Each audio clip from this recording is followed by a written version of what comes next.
Do it in sign language instead. Thanks. That is not happening. Okay, so now I can full share. All right. So unfortunately, because we are, or because I am sharing this full screen on Facebook, I cannot see your comments, but we will look at them later and answer if anybody has any questions that pop up. So without further ado, Kate, you can hear me okay, right? Yep. Okay. All right. Welcome back. This is the PT on Ice Daily Show.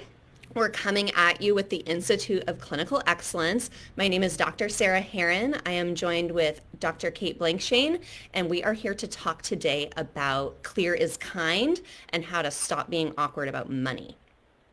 I'll just do a quick introduction again. I know a lot of you were on 10 minutes ago, but I am, like I said, my name is Sarah, and I'm currently sitting in my private practice, Aerophysical Therapy, which is in Seattle, Washington.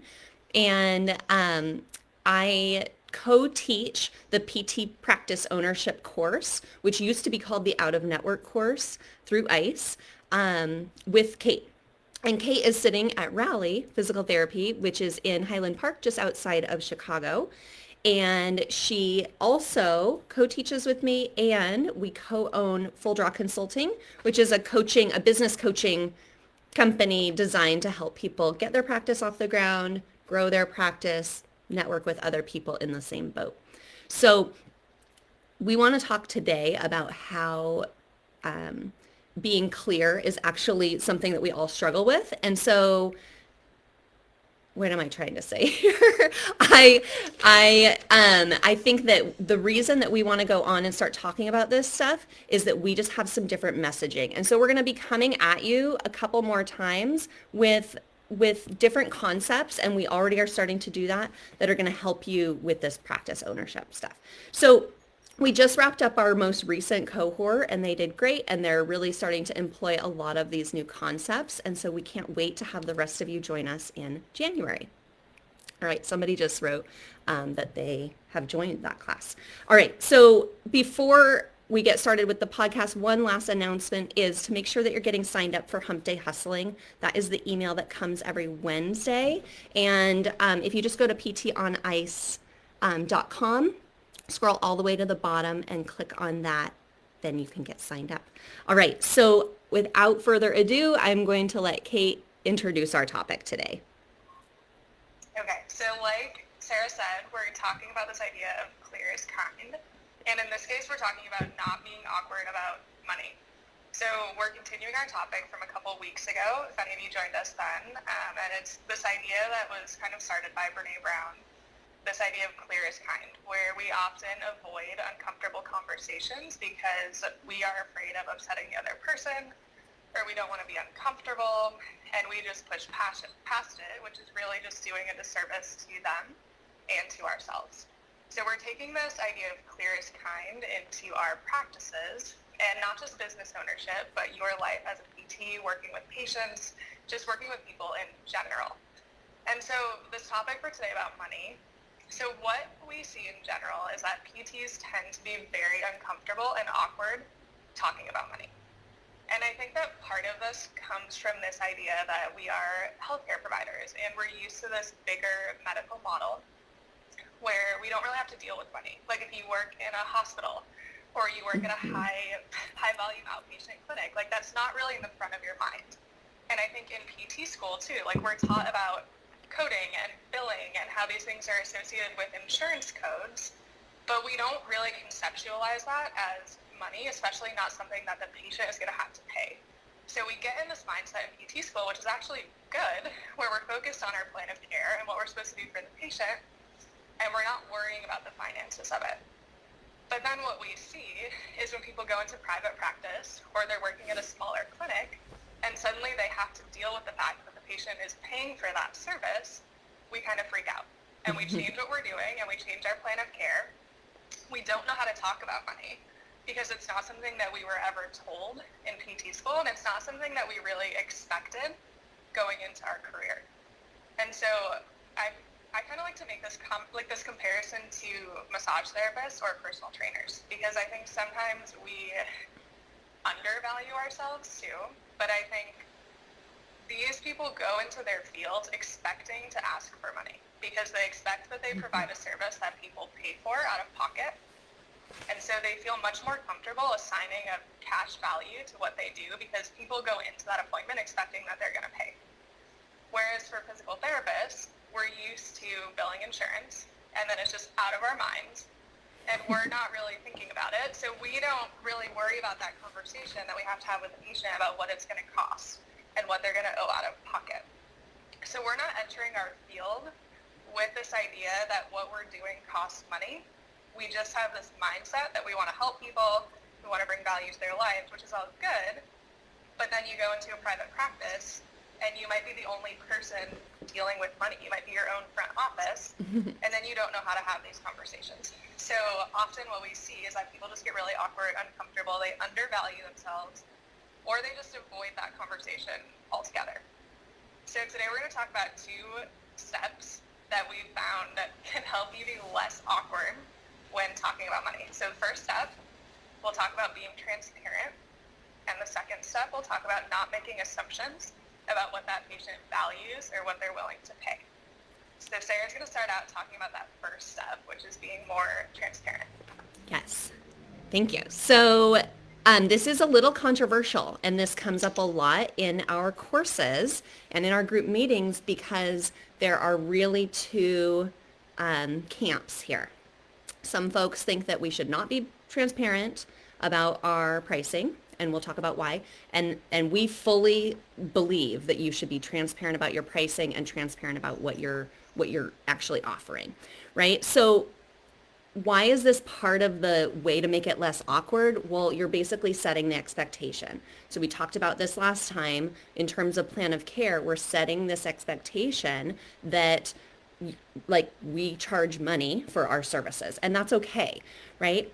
So it's our belief that when the patient comes in, when they come into your practice, they should already know, obviously, that they're going to spend money, right? And this should never be a surprise before they have decided to come and see you, right?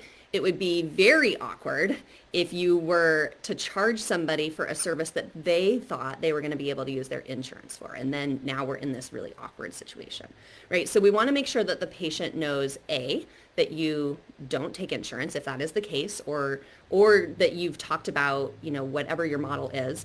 And then B, how much is it, right? And so there's reasons why people don't want to be transparent. And usually that's wrapped around, well, I don't want to turn the patient away. I don't want to turn the patient off. I don't want to discourage them from coming in. So I'm going to make it really difficult for them to find my pricing. Now, is that because you're not confident about your pricing, or you don't think that the patient will value that? Kate will talk about that in a minute.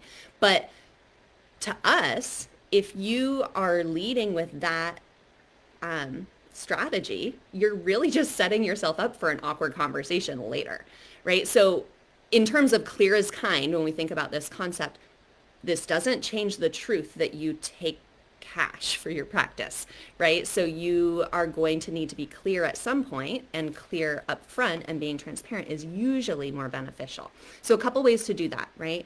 On your website, we want to think about not having to click through like 3 different things to get to basically a phone number that says call to inquire about prices. Personally, for me, that is super irritating, and I will move on, right? That is not going to lead me to call you to inquire. It's going to make me feel like you're hiding something, and it's going to make me feel nervous that your prices are higher than what I want them to be, right? And it makes me think that you're nervous that you can't ask for your prices.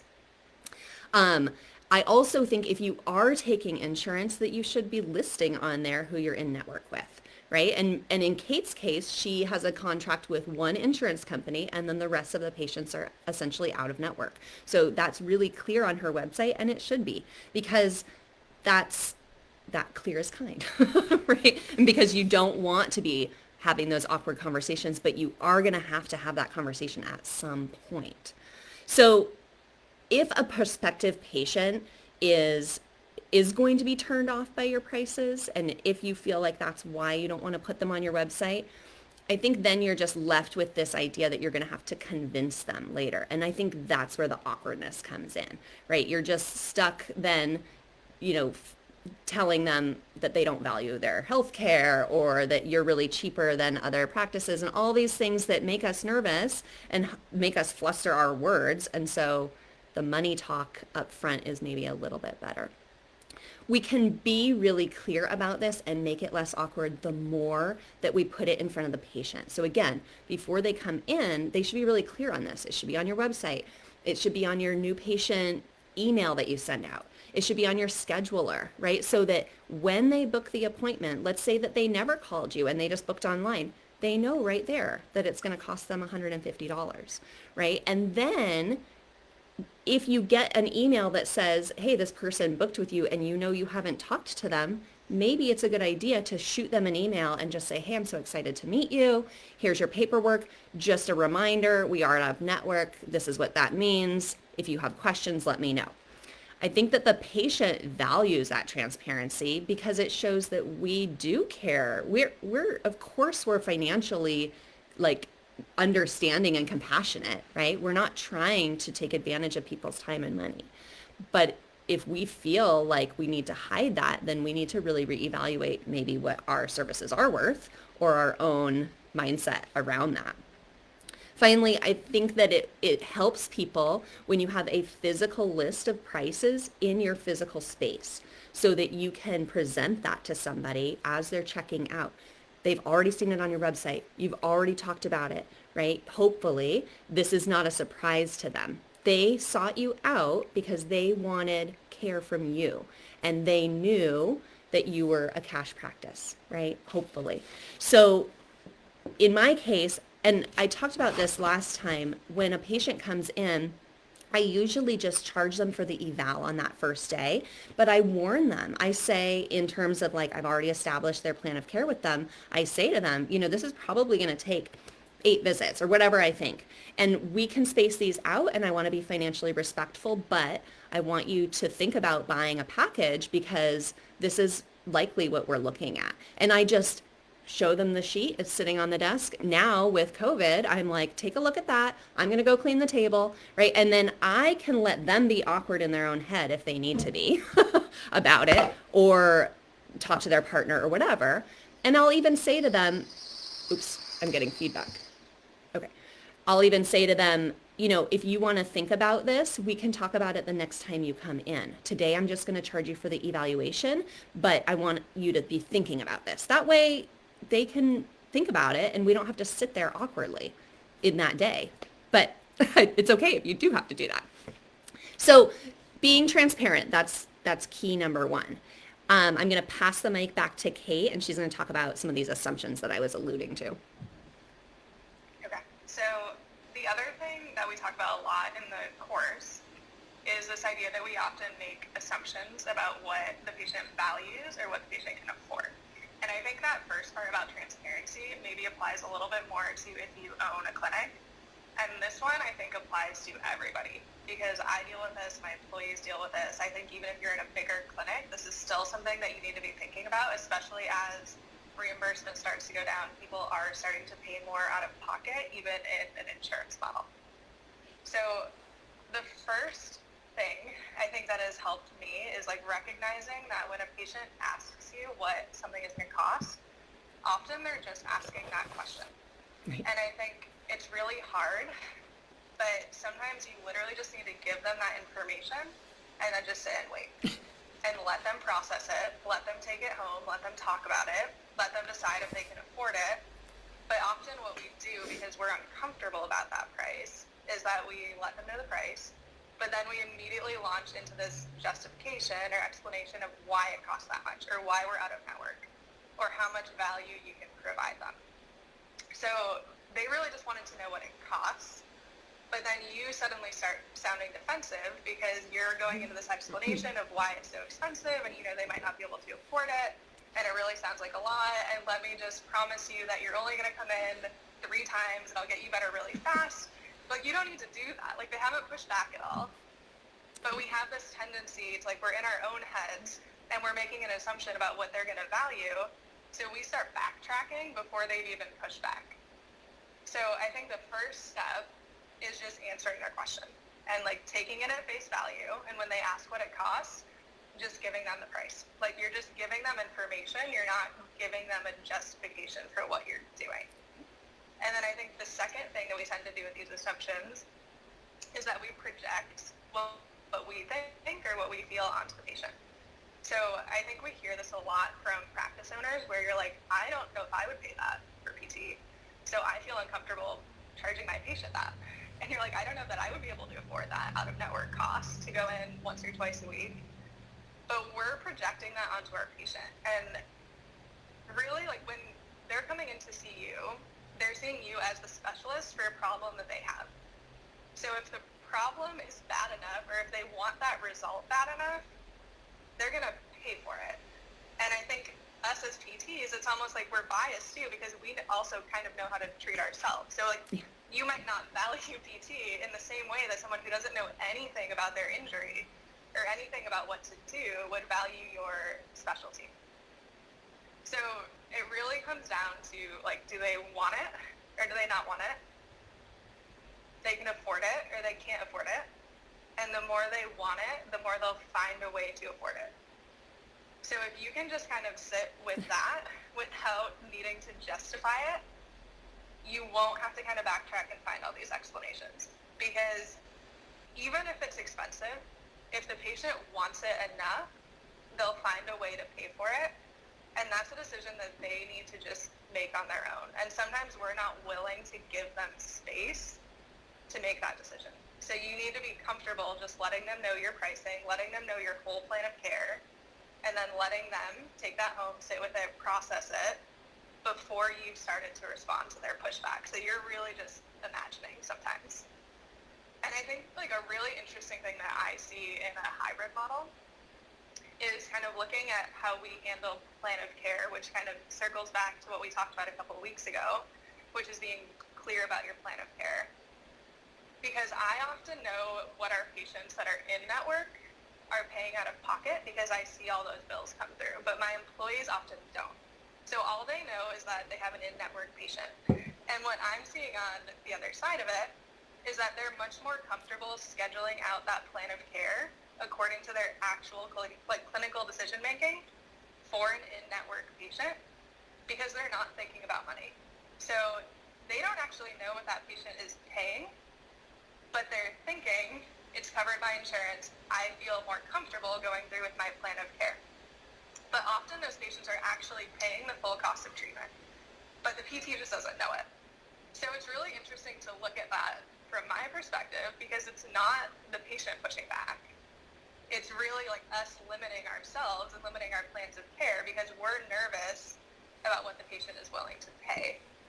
So it's kind of an interesting little experiment that I can do in my own clinic because I have that information, and then there is that assumption that PTs are making where you're in network, so I don't have to worry about money. But often, especially now as people have higher deductibles, even in network clinics, they're paying the full cost of treatment. So it's kind of learning to separate this plan of care from your payment model and what you think patients are willing to pay. That's really tough to do. But I think people are going to have to start getting comfortable with that, both in network and out of network.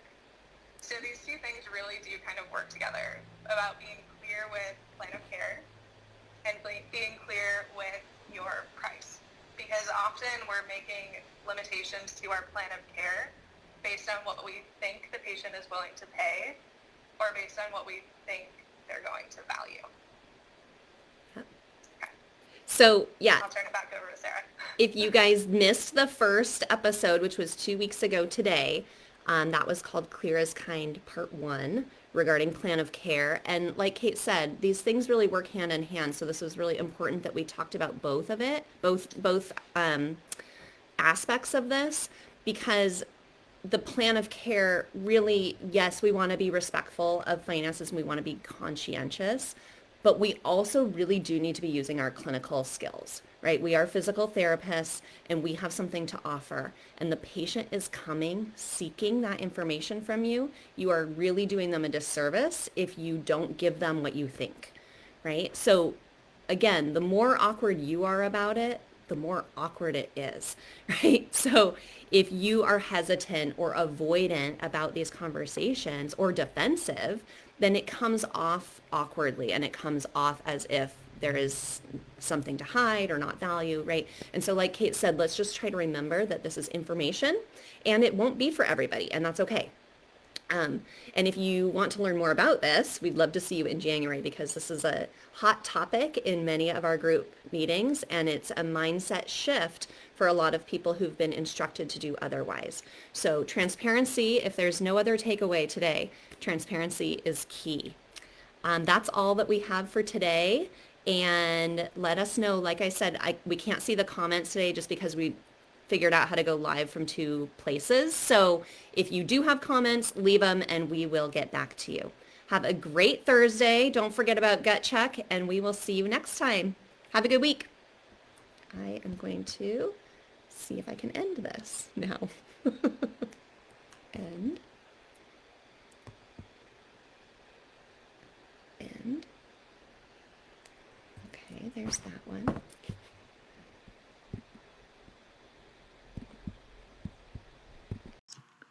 Hey, thanks for tuning in to the PT on Ice Daily Show. If you enjoyed this content, head on over to iTunes and leave us a review. And be sure to check us out on Facebook and Instagram at the Institute of Clinical Excellence. If you're interested in getting plugged into more ICE content on a weekly basis while earning CEUs from home, check out our virtual ICE online mentorship program at ptonice.com. While you're there, sign up for our Hump Day Hustling newsletter for a free email every Wednesday morning with our top 5 research articles and social media posts that we think are worth reading. Head over to ptonice.com and scroll to the bottom of the page to sign up.